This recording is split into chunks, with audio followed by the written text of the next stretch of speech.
गैर मर्द देखे, जो दूसरों की मर्द की गोद में झूले, वो तो शरीरों को जन्म देगी, पापियों को जन्म देगी, अय्याश को जन्म देगी। क्योंकि जब खेत सड़ी हुई हो तो फसल सड़ी हुई पैदा होती है। एक औरत थी ईरान में जो ईशा पढ़ने के बाद 2 घंटा सोती थी और 12 बजे के बाद जाग जाती थी, मुसल्ले पर फजर तक खड़ी रहती थी। और बाप ऐसा था जो दिन भर खेती बाड़ी करता था, रात भर सजदा करता था, एक हराम का पैसा पेट में नहीं डालता था। बाप ज़ुहद के साथ रहता था, अच्छा खाने पीने की चाहत नहीं थी तो मोटा छोटा पहन लिया, रूखा सूखा खा लिया, मगर हराम पेट में नहीं डाला। और माँ रात भर मुसल्ले पे रह रही है। तो माँ का बयान था कि जब मैं हामिला हुई तो मेरे पेट से कलमा पढ़ने की आवाज आती थी, और जब बच्चा पैदा हुआ तो सारी दुनिया ने देखा माँ लाजवाब, अब बाप लाजवाब, तो 90 लाख काफिरों को कलमा पढ़ाने वाला मोइनुद्दीन चिश्ती उस पेट से पैदा हुआ। नारे तकबीर, नारे रिसालत, इश्क मोहब्बत, मेरे ख्वाजा का हिंदुस्तान, अल्लामा डॉक्टर शहरयार खान, सरजमीने भीमराजपुर, उर्स कमेटी नौजवाना ने अहले सुन्नत पठान महला भीमराजपुर। हजरत आज रंग में खिताबत हो रही है। ऐसा नहीं होता है कि लगा दें साहब वहाँ आम तो वहाँ से निकल जाए कटहल, ऐसा नहीं होता है। इसलिए सिर्फ शादी ब्याह सिर्फ चेहरा देखने के लिए शादी नहीं होती है, सिर्फ अय्याशी के लिए शादी नहीं होती है, सिर्फ मजा लेने के लिए शादी नहीं होती है। मजा कब तक करेगा? 40-50 साल तक, जब तक जवान है। 50 साल के बाद तो बीवी से भागेगा, घर से भागता रहेगा, वहाँ जाने से डरेगा। तो फिर ये 2-4 साल रंगीन जिंदगी गुजारने के लिए ये कहना कि नाक लंबी होनी चाहिए, चेहरे पे गोश्त होना चाहिए, हाइट 5 फीट 6 फीट की होनी चाहिए, रंग गोरा होना चाहिए, तो कब तक चेहरा को चाटता रहेगा, चूमता रहेगा? इसलिए एक कलवा भी बोलता है कि मुझको गोरी खातून चाहिए। ये बता दे कि जब तुमको गोरी खातून चाहिए तो गोरी खातून भी तो चाहेगा मेरा शौहर सैफ अली खान होना चाहिए, गोरा होना चाहिए। नहीं देखता कि मैं कैसा हूं।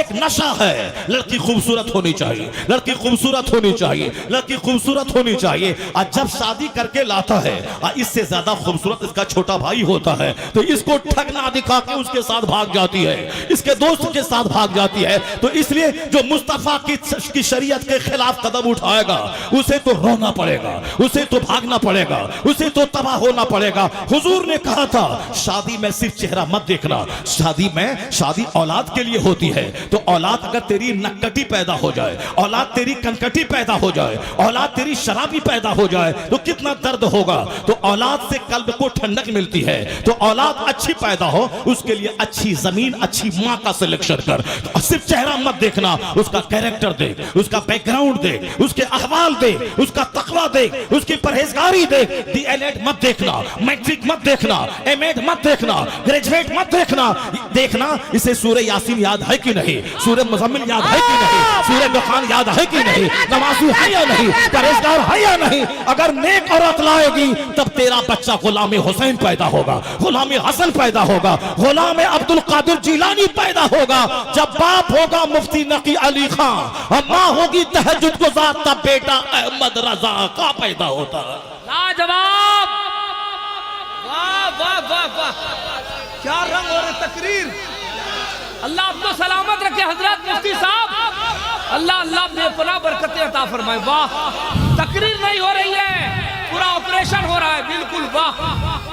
बुजुर्गों के जिक्र से नूर मिलता है, बुजुर्गों के जिक्र से सीना रोशन होता है, बुजुर्गों के जिक्र से बाल बच्चों की सोच बदलती है, बुजुर्गों के जिक्र से मोहल्ले में अमन पैदा होता है। जिस मोहल्ले में चोरों का चर्चा होगा सारे बच्चे चोर हो जाएंगे, जिस मोहल्ले में नेता का चर्चा होगा सारे बच्चे झोला ढोने वाले नेता बन जाएंगे। जिस इलाके में सारे लोग होटल मैनेजमेंट का चर्चा होता है तो सारे लोग होटल मैनेजमेंट में जाने वाले हो जाते हैं। जिस इलाके में आईएएस ऑफिसर का चर्चा होता है उस इलाके में आईएएस ऑफिसर पैदा ज्यादा हो जाते हैं। आजमगढ़ इलाके में एक गांव है जहां आबादी है 200 घर की, जिसमें 150 से ज्यादा आईएएस ऑफिसर लोग हैं। चूंकि हर तरफ आईएएस ऑफिसर है, उसी का चेहरा देखा जाता है, उसी का चर्चा होता है। आज जो मस्जिदें वीरान है, आज जो खानका उजड़ गई, आज जो मदरसा उजड़ गया, इसीलिए कि चर्चा नेकों का नहीं हो रहा है, वलियों का नहीं हो रहा है, चर्चा चोरों का हो रहा है, चर्चा डकैतों का हो रहा है, चर्चा हरामखोरों का हो रहा है,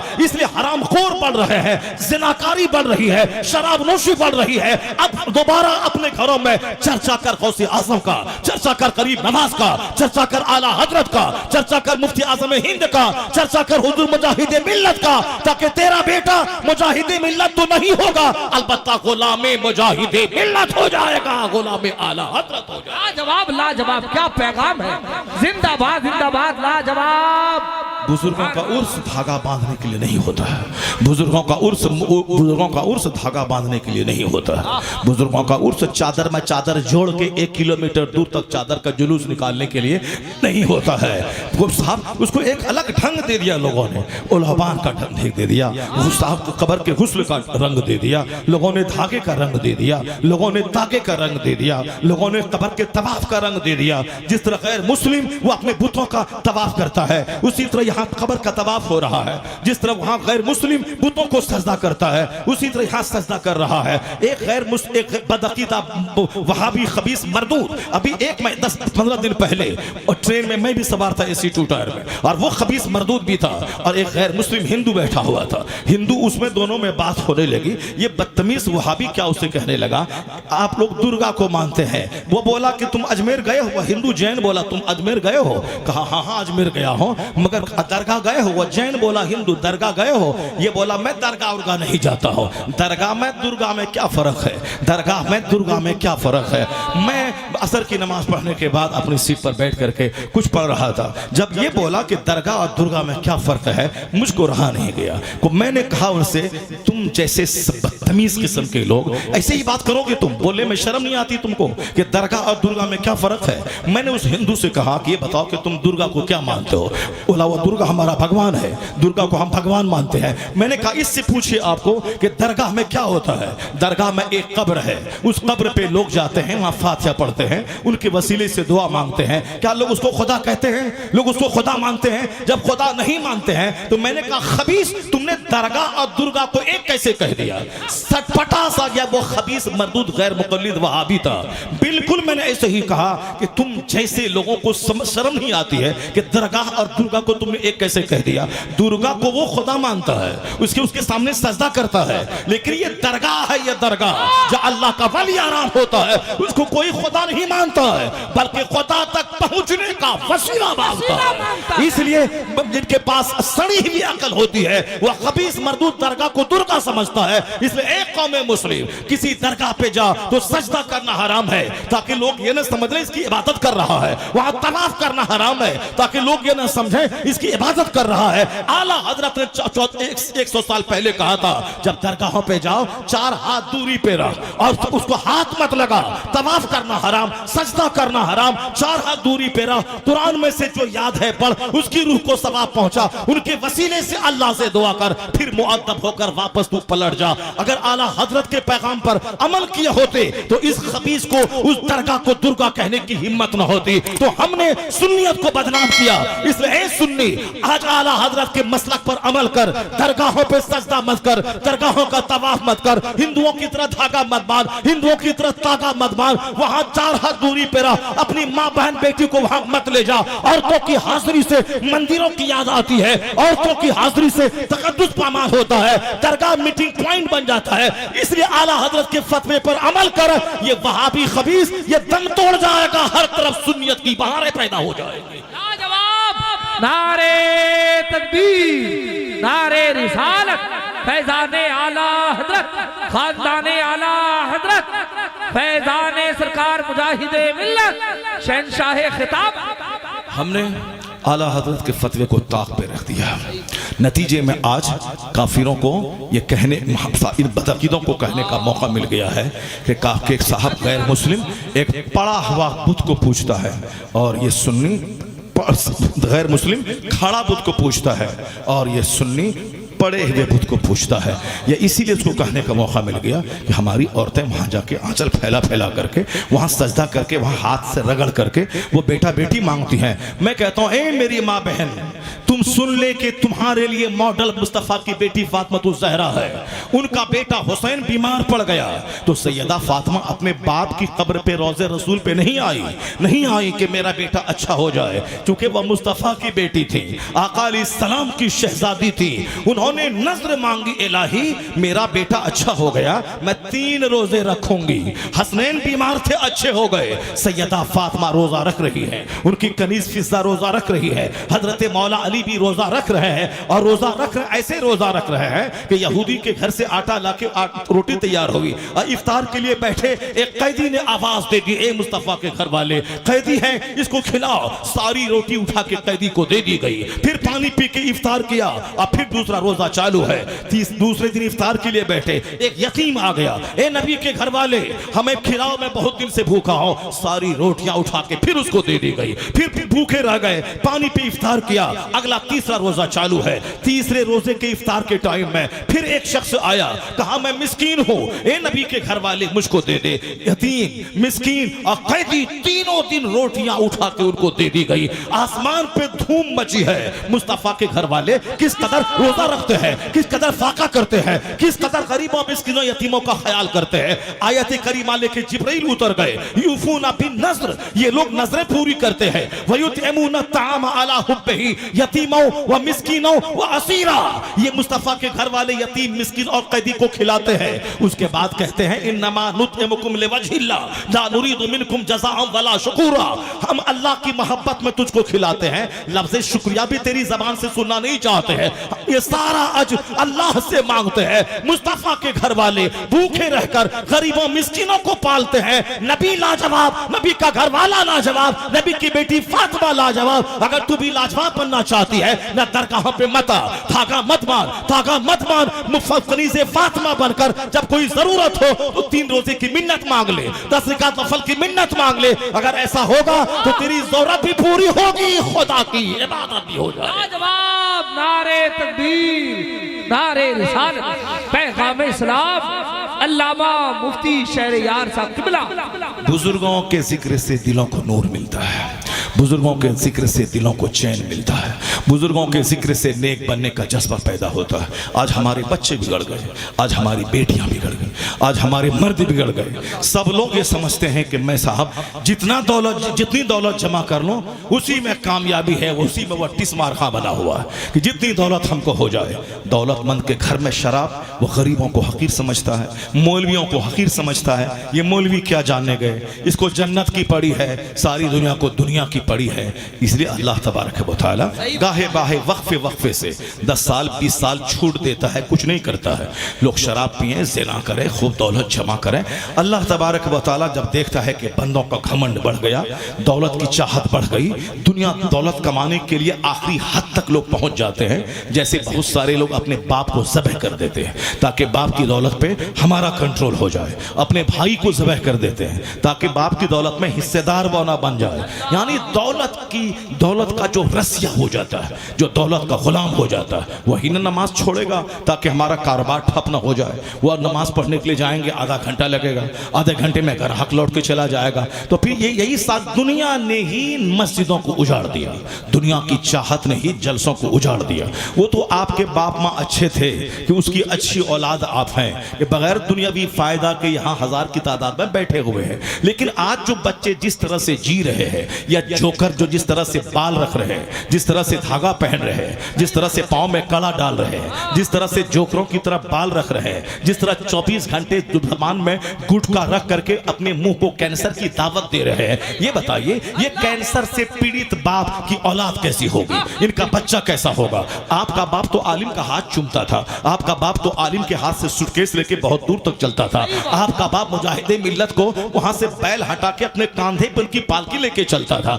तब जाके आप उसकी औलाद है जो आज जलसे में बैठे हैं, जलसा आबाद है, खानका आबाद है। लेकिन ये बताएं, आज का जो बच्चा जी रहा है, ये आलिमों से बिदक रहा है, मदरसे से भाग रहा है, मौलवी को बेवकूफ समझ रहा है, गरीब समझ करके हकारत की निगाह से देख रहा है। मदरसे में पढ़ने से क्या मिलेगा, कोई मदरसे में पढ़ाता नहीं है। यानी हर बात को पैसे से जोड़ रहा है। आखिरत से कोई नहीं जोड़ता है, जन्नत के आराम से कोई नहीं जोड़ता है, कब्र के आराम से कोई नहीं जोड़ता है, सबसे पैसे से जोड़ रहा है। वरना ये नशा कि करोड़ों खरबों की इज्जत है बेटी, इस बेटी को जींस टी शर्ट पहना के जवान बेटी को कोचिंग सेंटर में भेजना, 4 बजे सुबह भेजना, वो 18 साल जवान लड़कों के साथ उसको पढ़ाना, उसके बाद जब इज्जत लूट जाए तो मौलाना के पास आ जाना कि हमारी बेटी का मन नहीं लग रहा है। वो वही बुजुर्गों की दास्तान सुनाओ ताकि मदरसे का बच्चा बाद में पढ़ेगा, तेरा बच्चा तेरी कब्र पे जाके आंसू बहा के कुरान पढ़ेगा। और जब तेरा बच्चा कहेगा मालिक मेरे बाप को तू बख्श दे, मेरे बाप ने मकान नहीं दिया, मेरे बाप ने ईमान की दौलत दिया है, इधर बच्चे का आंसू निकलेगा, उधर बख्शिश का परवाना कब्र में मिल जाएगा। नारे तकबीर, नारे रिसालत, वाह वाह वाह वाह, कड़वा सच है वाह। बोरो वाला काम मत किया करो, मुफ्ती साहब, बोरो वाला काम मत किया करो। बच्चों के लिए जो जिएगा बच्चा हवा देगा। बच्चे को फुर्सत नहीं मिलेगी नमाज जनाजा पढ़ने की, नमाज जनाजा पढ़ भी नहीं पाएगा, क्योंकि हमने उसको फिजिक्स केमिस्ट्री बायोलॉजी सिखाया है। हमने उसको जनाजे में नमाज जनाजे की नीयत नहीं सिखाया है, हमने उसको जनाजे की दुआ नहीं सिखाया है। इसलिए वो ऐसे ही चुपचाप खड़ा रहेगा, दूसरों का मुंह देखता रहेगा। क्योंकि फिजिक्स पढ़ नहीं सकता है, वो केमिस्ट्री नमाज में पढ़ नहीं सकता है, वो मैथमेटिक्स का फॉर्मूला पढ़ नहीं सकता है, वो हिस्ट्री ज्योग्राफी पढ़ नहीं सकता है। इसलिए कमाल बाप वो है, उस बाप का कमाल है जो फिजिक्स केमिस्ट्री नहीं पढ़ा है, बल्कि फिजिक्स केमिस्ट्री के साथ साथ कुरान भी पढ़ा है, हदीस भी पढ़ा है, उसको दरूद पाक भी पढ़ा है। आप 5 घंटा स्कूल भेजे, 1 घंटा आलिम के पास भेजे, ताकि मरने के बाद कोई मौलाना नहीं मिले ये हमारा प्रोफेसर बेटा जनाजा पढ़ा सके या इंजीनियर बेटा जनाजा पढ़ा सके। तो इंजीनियर बना के जहन्नम में धकेलना कमाल नहीं है, अपनी बिटिया को जींस टी शर्ट पहना के स्कूल में भेजना कमाल नहीं है। कमाल है वो जो अपनी बेटी को जन्नत का रास्ता दिखलाए, अपनी बेटी को फातिमा ज़हरा की कनीज बना दे कि वो 10 मर्दों की महफिल की जीनत नहीं बने, वो अपने शौहर के घर को जन्नत बना दे। और लड़का सिर्फ वो फिजिक्स केमिस्ट्री पढ़ के काफिर का गुलाम ना हो जाए, बल्कि फिजिक्स पढ़े ताकि 2 पैसे कमाए और जिंदा रहे ताकि खुदा की इबादत कर सके। नारे तकबीर, नारे रिसालत, फैज़ाने औलिया इकराम। वो तो काफिरों की सोच है, जो काफिर सोचता है कि सिर्फ दुनिया कमाए, सिर्फ गाड़ी खरीदे, सिर्फ अच्छा कपड़ा पहने, सिर्फ अच्छा घर बनाए। ये काफिरों की सोच है। मुसलमानों की सोच है कि अगर मैं कल मर गया तो कब्र में मेरा क्या होगा, अगर मैं मर गया तो मैदान महशर में मेरा क्या होगा, अगर मैं मर गया तो कल आने वाले वक्त मेरा क्या होगा। बुजुर्गाने दीन का उर्स इसलिए मनाया नहीं जाता है कि वहां जाके धागा बांध दें, वहां जाके तागा बांध दें, वहां जाके चादर चढ़ाने की बाड़ लगा दें, वहां जाने के बाद बिल्कुल गुलाब का फूल डाल के पूरे कब्र को भर दें। नहीं, इसलिए है ताकि बुजुर्गों को याद करके अपनी जिंदगी को रोशन करें, उनकी जिंदगी पढ़ें कि ये जीते कैसे थे, ये खाते कैसे थे, आखिर इनकी कब्र पे करोड़पति आके क्यों चादर चूम रहा है, क्यों इनकी चौखट को बोसा दे रहा है, आखिर ये जीता कैसे था, रहता कैसे था। तो हम उनकी जिंदगी को याद करें ताकि हमें जीने का सलीका मिल जाए, हमें जिंदगी गुजारने का ढंग मिल जाए। मगर लोगों ने इन फकीरों की कब्र को दौलत हासिल करने का जरिया बना दिया। कोई लोहबान लेके आ रहा है, कोई अगरबत्ती लेके आ रहा है, कोई चादर लेके आ रहा है, कोई साहब कब्र का तवाफ कर रहा है, कोई कब्र को सजदा कर रहा है। बाबा मुझे 1 करोड़ का प्लॉट सामने बिक रहा, उसको दिलवा दीजिए, बाबा दुआ कर दीजिए। बाबा सारी जिंदगी नमक रोटी खाया, बाबा सारी जिंदगी 155 वाला कपड़ा पहना। बाबा पैदा हुआ था ईरान, ईरान छोड़ के इंडिया इस्लाम की तबलीग के लिए आ गया। बाबा पैदा हुआ था ईरान में, ईरान छोड़ के बाबा बगदाद चले गए। सारे लोगों को मालूम है कि गौसे पाक कब पैदा हुए थे ईरान में, ईरान छोड़ के चले गए इराक में। क्यों गए? इल्म हासिल किया, 25-30 साल तक पढ़ते रहे, फिर 25 साल तक जाके जंगलों में दरख्त के पत्तों को खाकर अल्लाह की इबादत करते रहे। फिर जब वहां से आए तो बुराई के खिलाफ आपने जंग छेड़ दिया, बुराइयों के खिलाफ, बेहयाइयों के खिलाफ, दुनियादार बादशाहों के खिलाफ, यानी जुल्म के खिलाफ आपने जंग छेड़ दी। 40 बरस तक ईशा के वजू से फजर पढ़ा, रूहानी ताकत से लैस हो गए। उसके बाद बादशाहों को ललकारा, जुल्म के खिलाफ बोले, साहब खानकाह में जो मुर्दा निजाम था उसको जिंदा किया, मदरसे में जो निजाम मर चुका था उसको जिंदगी दे दी, यहाँ तक कि बादशाहों के घरों में जो शराब और शबाब का रंग चढ़ा था उसको उतार दिया। हर तरफ दीन को जिंदगी दे दी। ना अपना घर बनाया फिर दोबारा वापस जाके ईरान में कि हम आए हैं बगदाद में पढ़ लिख के कमा के फिर वापस ईरान चले जाएं, फिर वहां शानदार 50 बीघा का प्लॉट खरीद लें, उसमें बाग लगाएं, शानदार मकान बनाएं, ताकि ईरान वाला बोले बेटा बगदाद में पढ़ने के बाद आया है तो शानदार घर बना लिया। आज हमारे इंजीनियर बनने का क्या मकसद होता है? यही कि बेटा इंजीनियर बनेगा, 2-4-10 लाख महीना कमाएगा, फिर वहां से आके शानदार घर बनाएगा और छोटी सी गाड़ी खरीदेगा, फिर 60-70 साल का होने के बाद क्या करेगा? वह दोबारा जवान हो जाएगा, फिर दोबारा नई शादी कर लेगा, फिर 200 साल तक जिंदा रहेगा। नहीं नहीं, बल्कि 60 के बाद बुढ़ापे में कदम रख के अब मरने को तैयार रहेगा। तो इस कदर वतन से बेवतन हुए 2 सिक्के कमाने के लिए इंजीनियर बने, डॉक्टर बने, मरने के बाद जहां गए वहां खरबों साल, महासंख्यों साल सदा जहां रहना है, वहां के लिए बच्चों को कोई रास्ता नहीं दिया। सिर्फ पढ़ने के बाद मकान बनाना, गार्डन खरीदना और साफ गाड़ी खरीदना ही मकसद हयात है। कोई सीख पूछे इन बुजुर्गों से कि जिन्होंने पढ़ा लिखा तो वापस ईरान आकर के घर नहीं बनाया, ईरान आके प्लॉट नहीं खरीदा, बल्कि बगदाद को सजाया, ऐसा सजाया कि बादशाह के घर में तहज्जुद दाखिल कर दिया, वहां इशराक दाखिल कर दिया, बगदाद से शराब मिटा दिया, वहां से बदकारियां मिटा दी, मदरसे को जिंदगी दे दी, खानका को जिंदगी दे दी। अब्दुल कादिर मुहीउद्दीन कहलाने लगा, दीन का जिंदा करने वाला। तो जो रात की नींद कुर्बान की रब के लिए, जो दिन का चैन कुर्बान किया रब के लिए, जो अपने खाने पीने की ख्वाहिशात पांव के नीचे दफन कर दिया रब के लिए, रब के दीन का काम किया, तो अल्लाह ने इनाम ये दिया कि बगदाद के बड़े बड़े नवाब दफन हो गए, उनका कोई चर्चा नहीं है। बगदाद के बड़े बड़े राजा मर गए, उसका कोई नामो निशान नहीं है। मगर ये जब दीन को जिंदगी दे दी तो अल्लाह ने अब्दुल कादिर को बगदाद से उठाया कि तूने मेरा दीन जिंदा किया है, अब कयामत तक तेरा नाम जिंदा रहेगा, तेरा नाम जिंदा रहेगा। यही वजह है बगदाद में वो है उनकी कब्र है। यहाँ करोड़ों कादरी इंडिया में मौजूद है, अमेरिका में कादरी है, ऑस्ट्रेलिया में कादरी है। पता ये चला जो मौल के लिए जिएगा, जो जमीन के लिए जिएगा, जो मकान के लिए फिक्र करेगा, उसको तो उनका बाल बच्चा भी याद नहीं करेगा। लेकिन जो रब के लिए जिएगा, जो दीन के लिए जिएगा, वो मर इंतकाल कर ही जाए, अल्लाह उसके शोहरत का टंका 4 दांगे आलम में बजा देगा। इसलिए वक्त गुजरता जाएगा, उनका चर्चा होता चला जाएगा। नारे तकबीर, नारे रिसालत, पैगाम इस्लाम, शहंशाह खिताबत, अल्लामा डॉक्टर शहरयार खान। बुजुर्गान दिन की जिंदगी से सबक हासिल करना चाहिए। उनके जिक्र से दिल को चैन मिलता है, उनके जिक्र से दिल को नूर मिलता है, उनके जिक्र से दुनिया की चाहत घटती है, उनके जिक्र से आखिरत की तैयारी का शौक पैदा होता है। इसीलिए बुजुर्गों ने उर्स का निज़ाम कायम किया था और हुजूर ने कहा था नहैतुकुम अन ज़ियारतिल क़ुबूर, मैंने तुमको कब्रों की ज़ियारत से रोका था, मगर अब कहता हूँ कब्रों की ज़ियारत को जाया करो, जाया करो। क्यों जाया करो?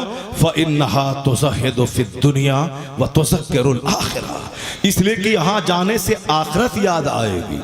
कब्र पे हाजिरी से दुनिया की जो ख्वाहिशात हैं, मकान, दुकान, जेवर, खाना पीना, कपड़ा लत्ता, खूब ज़बरदस्त शानदार मैग्निफिसेंट शादी, ये सारी चाहतें घटेंगी उस फकीरों के मज़ार पे जाने से।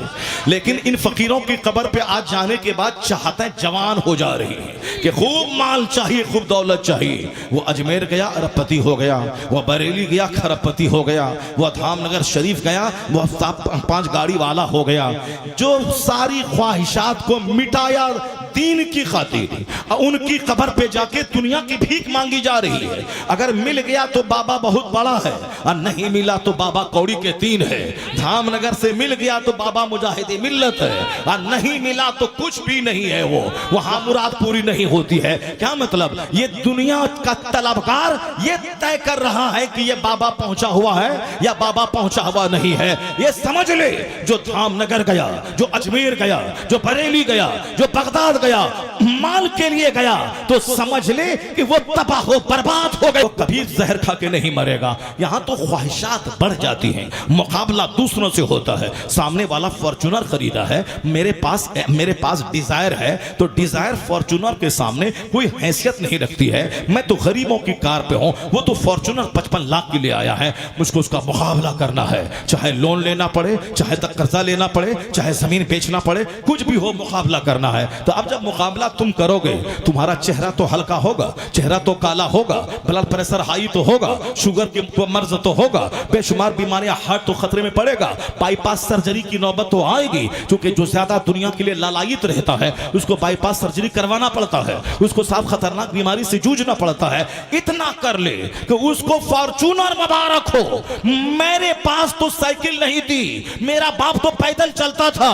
इलाही तेरा करोड़ों एहसान कि जिसका बाप पैदल चलता था, साइकिल नहीं थी, उसको तूने स्विफ्ट दे दिया है, उसको तूने डिजायर दे दिया है। इलाही करोड़ों एहसान तेरा, मजदूर के बच्चे को डिजायर दे दिया है। अगर ये बोलेगा चेहरा कभी काला नहीं होगा, बाईपास सर्जरी नहीं होगी, उसका चेहरा कभी काला नहीं होगा, हमेशा हरा भरा रहेगा। इसलिए मुस्तफा ने कहा कि दुनियावी एतबार से बड़ों को मत देखा कर, अपने से नीचों को देखा कर। जब देखेगा तो फिर अल्लाह की नेमतों का शुक्र अदा करने का जज्बा पैदा हो जाएगा। चेहरा हरा रहेगा, अब पेचीदगी से बचेगा, जिंदगी हल्की फुल्की रहेगी। जिंदगी से प्यार नहीं, मर के कब्र में मुस्तफा की जियारत की तमन्ना दिमाग में पैदा होती चली। बेशक नारे तकबीर, नारे रिसालत, पैगाम इस्लाम।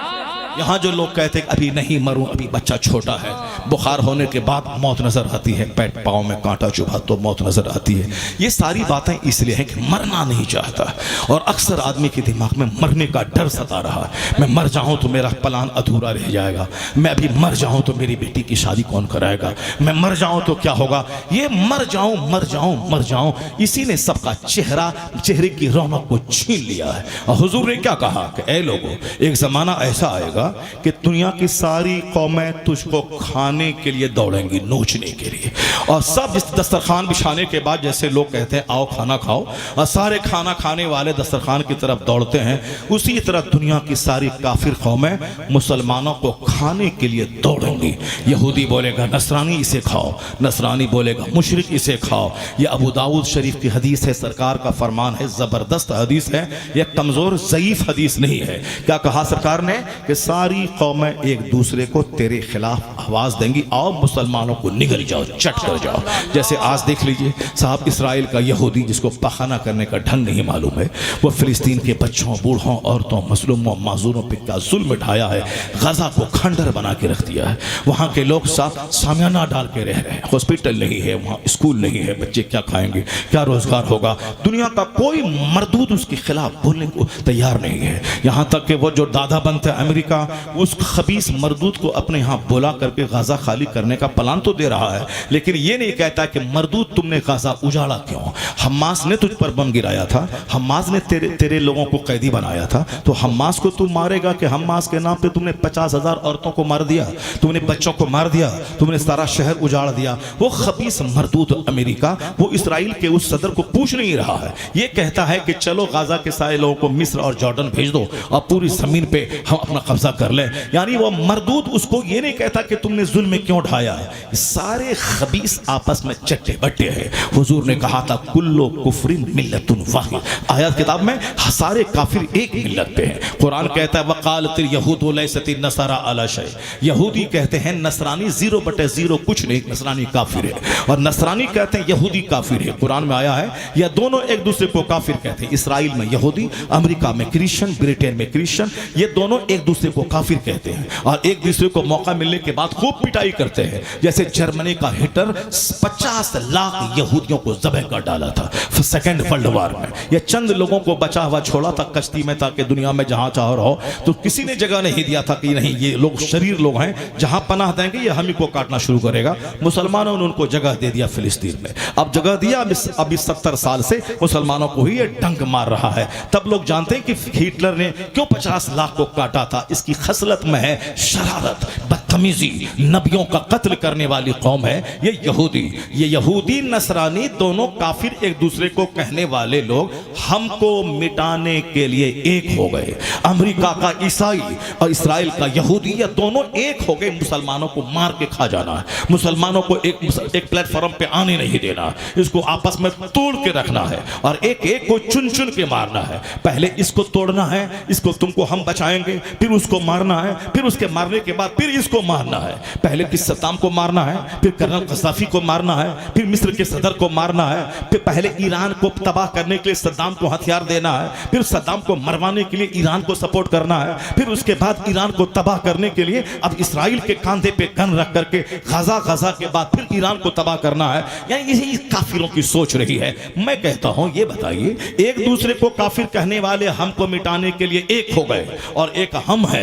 कहीं शेख की जंग है, कहीं पठान की जंग है, कहीं साहब अंसारी की जंग है, कहीं जोलाहा की जंग है, कहीं बिहारी उत्तर प्रदेशी की जंग है, कहीं खानकाह की जंग है, कहीं पीर के नाम पे जंग है, कहीं कब्रिस्तान के नाम पे जंग है, कहीं मस्जिद के नाम पे जंग है। एक गांव में 100 लोग हैं, 5 ग्रुप में लोग बटे हुए हैं। ए मुसलमान, ये काफिर तुझको चाटने के लिए तैयार है, ये निगलने के लिए तैयार है। ये दोनों मिलके एक दूसरे को काफिर कहने वाला हमको मिटाने के लिए एक हो गया है। और हमारे पैगंबर ने 1400 साल पहले कहा था, ला फदला ले अरबिय्यिन अला अजमी वला ले अजमिय्यिन अला अरबी वला ले अबयदा अला अस्वद वला ले अस्वदा अला अबयद इल्ला बित्तक़वा।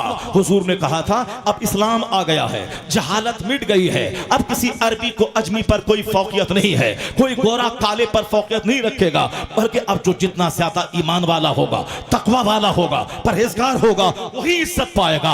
अब रंग नहीं देखा जाएगा, अब मुल्क नहीं देखा जाएगा, तकवा देखा जाएगा, कैरेक्टर देखा जाएगा, ईमान देखा जाएगा, अच्छा अमल देखा जाएगा। धन दौलत देखकर इज्जत नहीं दी जाएगी, तकवा देखकर अल्लाह से जो ज्यादा डरने वाला होगा वही इज्जत वाला होगा। तो जो इस्लाम ने रंग का फर्क मिटा दिया, मुल्क का फर्क मिटा दिया, सबों को भाई भाई बना दिया, ये मुसलमान अब लड़ रहा है अंसारी के नाम पे, जोलाहा के नाम पे, बिहारी के नाम पे, उत्तर प्रदेशी के नाम पे, पीर के नाम पे, मजार के नाम पे, मदरसा के नाम पे, मस्जिद के नाम पे। अब कम से कम आंख तो खोल ले, या दोनों काफिर यूनाइट हो गए हमको मिटाने के लिए। अब ये छोटी छोटी सारी जंगों को मिटा दे, सब आपस में एक हो जा, मुत्तहिद हो जा और बोल तू मिल गया है मुझे मिटाने के लिए, अब हम भी मुत्तहिद हो गए हैं इस्लाम बचाने के लिए। मुत्तहिद हो गए इस्लाम बचाने के लिए। जिस दिन ये सोच पैदा होगी, अमेरिका पेशाब कर डालेगा, इसराइल पखाना कर डालेगा, इसलिए अरबों अजम पे तेरा राज कायम होगा। छोटी छोटी बातों को छोड़ दे, आपस के इख्तिलाफ को बंद कर दे, मुसीबतों पे सब्र करने का सब शऊर पैदा कर। छोटी छोटी बात सब्र खामोशी के साथ पी जा। भाई भाई से जंग करना छोड़ दे, आपस में लड़ना छोड़ दे। लड़ने के लिए नहले पे दहला नहीं ठोकना होगा, नहले पे दहला नहीं ठोकना होगा, बल्कि जंग का माहौल खत्म करने के लिए सब्र करना होगा, खामोश होना होगा, दूसरों की मुसीबत पे सब्र करना होगा, अपनी तरफ से पहल करना होगा, सलाम का इंतजार भी करना होगा, अपनी तरफ से सलाम करना होगा, अपनी तरफ से जनाजे में जाना होगा, अपनी तरफ से इयादत मजाद कुर्सी को जाना होगा। इंतजार मत कर, एक तरफा अखलाक का मुजाहिरा कर, नफरतें मिटेंगी, मोहब्बत का माहौल पैदा हो जाएगा। नफरतें लाजवाब लाजवाब हो जाएगा। बुजुर्गान दिन की जिंदगी से नूर मिलता है। जरा गौर से सुनिए, मैं एक मर्द कैसे होती थी, औरतें कैसी होती थी, और हमारे चंद सिक्के ने मुझको तबाह बर्बाद करके रख डाला। मुस्तफ़ा का मदीना है, मदीना इस्लाम की राजधानी है, मदीना इस्लाम का मरकज है। उस मदीने में एक जवान है, उस जवान की शादी हुई है। पहले हर जवान की शादी 18 से लेकर 20 के बीच में हर हाल में हो जाती थी। मुश्किल से ही कोई जवान मिलता होगा जो 27 साल 30 साल का होगा, उसकी शादी ना हुई हो। लड़कियों की शादी 10 साल के बाद से लेकर 18 साल के अंदर में हो जाती थी। लड़कियां जवान होती थीं तो उनकी आंखें अपने शौहर को देखती थी, जवान होने के बाद आंखें शौहर को देखती थी।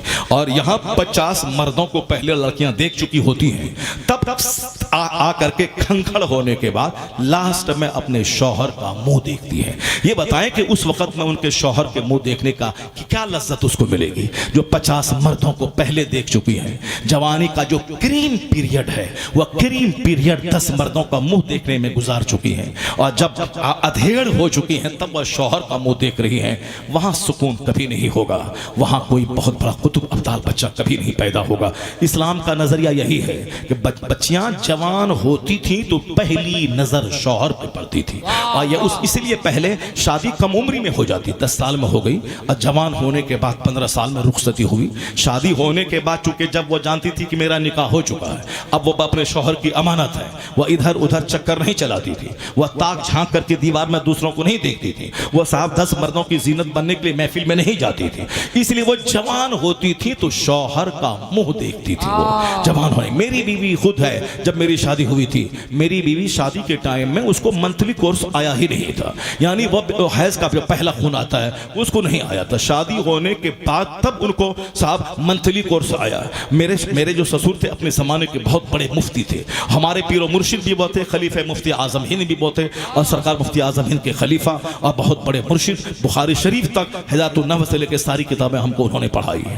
तो इसलिए वो उनकी 4 बेटियां, चारों बेटियों की शादी हालत नाबालगी में हो गई। शादी के 2 साल 3 साल के बाद एक बार हमारे इलाके पूर्णिया में गए, औरतों की आवाज, चूड़ी की आवाज आई, ताजुश शरिया कहने लगे ला हौल वला कुव्वत इल्ला बिल्लाह, ला हौल वला कुव्वत इल्ला बिल्लाह। यानी ये औरतें कहां से आ गई? बेपर्दा मुरीद ना करते थे वह लोग, क्या जाने आला हजरत किसका नाम है, मुजाहिद मिल्लत किसका नाम है, जो औरतों के हाथ पे हाथ रख करके साहब मुरीद करें, उनका हाथ पकड़ के मुरीद करें। ये लोग रजा के खिलाफ चला है। रजा का जो डंका आज सारे आलम में बज रहा है, मुजाहिद मिल्लत का जो डंका बज रहा है, या ऐसे ही नहीं बज रहा है, शरीयत की खिदमत का इनाम है कि वादी रजा की कोहे हिमाला रजा का है, जिस हम तो देखिए वो इलाका रजा का है। मुजाहिद मिल्लत का जो डंका बज रहा है वह दिन की खिदमत की वजह से बज रहा है। कभी भी किसी बेपर्दा औरत के हाथ में हाथ डाल के मुरीद नहीं किया।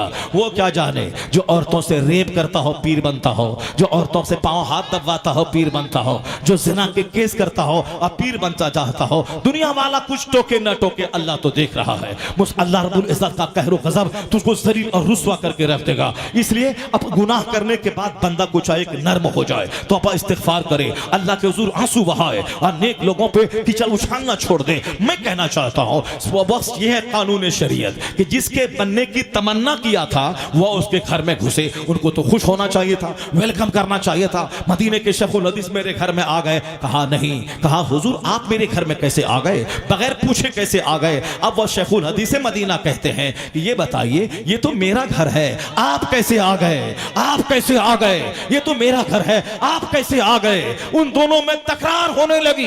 बूढ़ी मां अंदर से कह रही है अपने बेटे से, ए मदीना के शेखुल हदीस, ये तुम्हारा वो बाप है जो 27 साल के बाद लौटा है, और अपने शौहर से कहने लगी, ए मेरे शौहरे नामदार, ये तुम्हारा बेटा है जो मेरे शिकम में छोड़ के तुझ सरहद पे गए थे, और जो तुमने हजारों सोने का सिक्का दिया था वो सारा सिक्का तुम मुझसे पूछ रहे थे ये कहां तुमने खर्च किया, वो सारे सिक्के को तेरे बेटे की तालीम और तरबियत के पीछे मैंने खर्च कर दिया। वह दोनों बाप बेटा आपस में मिलके जो खुशी के आंसू बहाने लगे। आवाज आ रही होगी जब मां 27 साल तक अपने जज्बात को कंट्रोल में रखे, अपने आप को पर्दे में रखे, इबादत में दिल लगाए, और बाप 27 साल तक सरहद पे इस्लाम बचाए, उसी का बच्चा इस्लामी तारीख का 10 बड़े मुहद्दिसीन का बड़ा मुहद्दिस हजरत रबीअतुर राय की सूरत में जन्म लेता है। जब मां लाजवाब, बाप लाजवाब, तो अल्लाह ने औलाद लाजवाब अता फरमा दी। ऐसा नहीं होता है, ऐसा नहीं होता है, ऐसा नहीं होता है, ऐसा नहीं होता है कि हम जिए आवारों की तरह, हम रहें बेनमाजी, हम रहें बेरोजेदार। हमारी माँ बहन बेटियां वो सिर्फ कपड़ा पहनना है, सड़क पे घूमना है, मेला आना है, दूसरों को दिखाना है।